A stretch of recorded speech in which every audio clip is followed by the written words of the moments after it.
La vérité derrière le client de la caisse 6.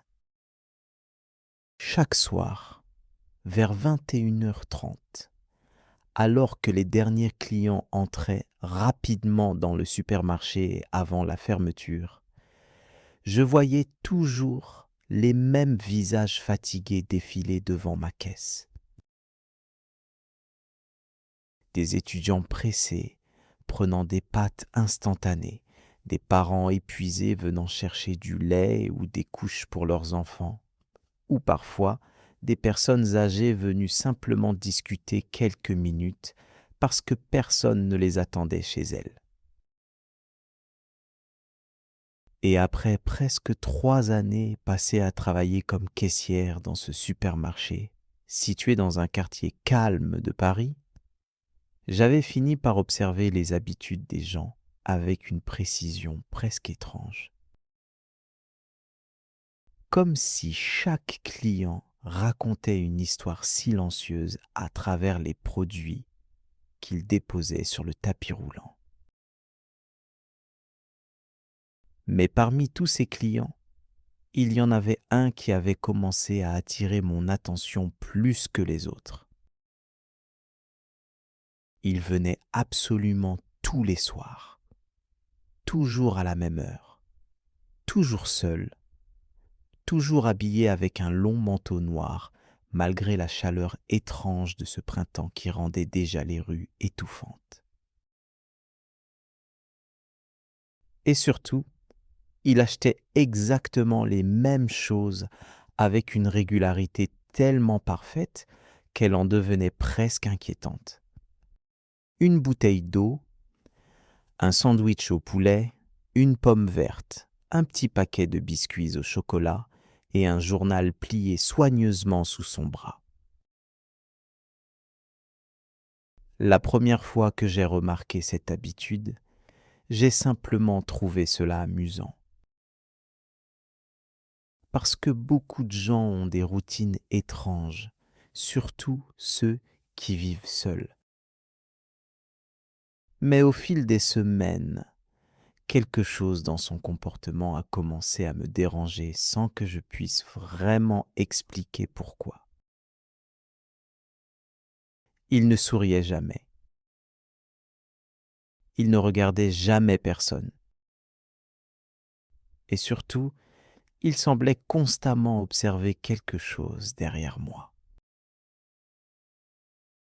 Au début, je pensais qu'il regardait simplement l'horloge suspendue au-dessus des caisses. Mais un soir, pendant qu'il rangeait lentement ses courses dans son sac, j'ai tourné discrètement la tête pour voir ce qui attirait autant son attention. Et je n'ai aperçu que le reflet des néons blancs sur les vitres du magasin presque vide. Pourtant, quand je me suis retourné vers lui, j'ai senti un frisson étrange traverser mon corps parce qu'il me fixait directement pour la première fois depuis des semaines. Ses yeux semblaient épuisés, presque malades. Et d'une voix très calme, il m'a demandé : « Vous fermez toujours à 22 heures ?» Sa question semblait normale, mais sa manière de la poser ne l'était pas. Parce qu'il parlait comme quelqu'un qui vérifie une information importante, pas comme un client qui fait simplement la conversation. J'ai répondu oui avec un petit sourire nerveux. Puis, il a hoché la tête avant de partir sans ajouter un seul mot. Cette nuit-là, je n'ai pas réussi à oublier son regard. Les jours suivants, j'ai commencé à l'attendre inconsciemment chaque soir. Et même mes collègues avaient remarqué sa présence régulière. Sonia, qui travaillait souvent avec moi à la caisse voisine, plaisantait parfois en disant : « ton amoureux mystérieux est arrivé. Mais moi, je ne trouvais plus cela drôle parce qu'il y avait maintenant autre chose. Chaque soir, il semblait plus fatigué. Ses vêtements devenaient plus sales. Ses mains tremblaient légèrement quand il me tendait sa carte bancaire. Et surtout, il regardait constamment vers l'entrée automatique du magasin, comme s'il craignait que quelqu'un entre derrière lui. Un vendredi soir, alors qu'une pluie violente tombait sur la ville depuis des heures et que presque personne ne venait faire ses courses à cette heure tardive, il est arrivé beaucoup plus tôt que d'habitude. Il était complètement trempé. Ses cheveux collaient à son front. Et pour la première fois, il n'avait pas pris ses produits habituels. Il avait seulement acheté 3 bouteilles d'eau et plusieurs boîtes de conserve. Je me souviens encore très clairement du moment où il a levé les yeux vers moi pendant que je scannais ses articles. Il avait l'air terrifié, pas triste, pas fatigué, terrifié. Puis il s'est penché légèrement vers moi et il a murmuré d'une voix presque inaudible. « Est-ce que quelqu'un est venu me chercher ici ?» Pendant quelques secondes, je suis resté immobile sans savoir quoi répondre. Je lui ai demandé « Pardon ?» Et immédiatement, il a secoué la tête comme s'il regrettait déjà sa question. « Rien, laissez tomber. » Puis il a payé rapidement avant de quitter le magasin sous la pluie. Ce soir-là, j'ai eu du mal à me concentrer jusqu'à la fermeture. Même après être rentré chez moi, je continuais à penser à lui. Quelqu'un est venu me chercher ici ? Cette phrase tournait sans arrêt dans ma tête. Le lendemain, il n'est pas venu. Et étrangement, son absence m'a encore plus inquiété que sa présence. Pendant plusieurs jours, il a disparu complètement. Puis, un mardi soir, juste avant la fermeture, alors que je rangeais déjà quelques articles près de ma caisse, les portes automatiques se sont ouvertes brutalement. C'était lui. Mais quelque chose avait changé. Son visage était beaucoup plus maigre. Il avait une petite coupure au-dessus de l'arcade sourcilière. Et surtout, il regardait autour de lui avec une nervosité tellement intense que même les autres clients commençaient à le remarquer. Il a pris ses produits habituels avec des gestes rapides avant de venir directement à ma caisse.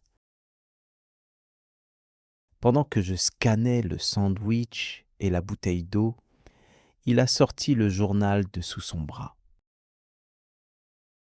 À l'intérieur, il y avait une photo entourée au stylo rouge. La photo d'une femme. Je n'ai eu le temps de voir qu'un visage souriant avant qu'il replie immédiatement le journal. Puis il m'a demandé « Vous l'avez déjà vu ?» Sa voix tremblait. Je lui ai répondu non. Alors, il est resté silencieux pendant plusieurs secondes avant de murmurer « Moi non plus, mais elle me suit partout. À cet instant précis, j'ai senti mon estomac se nouer. Je ne savais plus si cet homme était simplement perdu, malade ou réellement dangereux. Et pour la première fois depuis le début, j'ai eu peur de me retrouver seul avec lui dans le magasin. Quand il est parti, j'ai immédiatement raconté toute l'histoire à Sonia. Elle a essayé de me rassurer en disant qu'il devait probablement avoir des problèmes psychologiques ou vivre quelque chose de difficile. Mais elle aussi semblait désormais inquiète. 2 jours plus tard, alors que je terminais mon service, 2 policiers sont entrés dans le supermarché.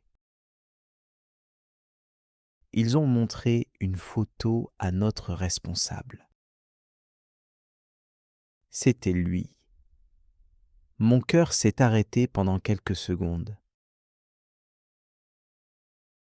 Les policiers ont expliqué qu'ils cherchaient un homme qui fréquentait souvent le quartier et qui semblait souffrir d'un état de paranoïa très grave depuis la disparition de sa femme plusieurs mois auparavant.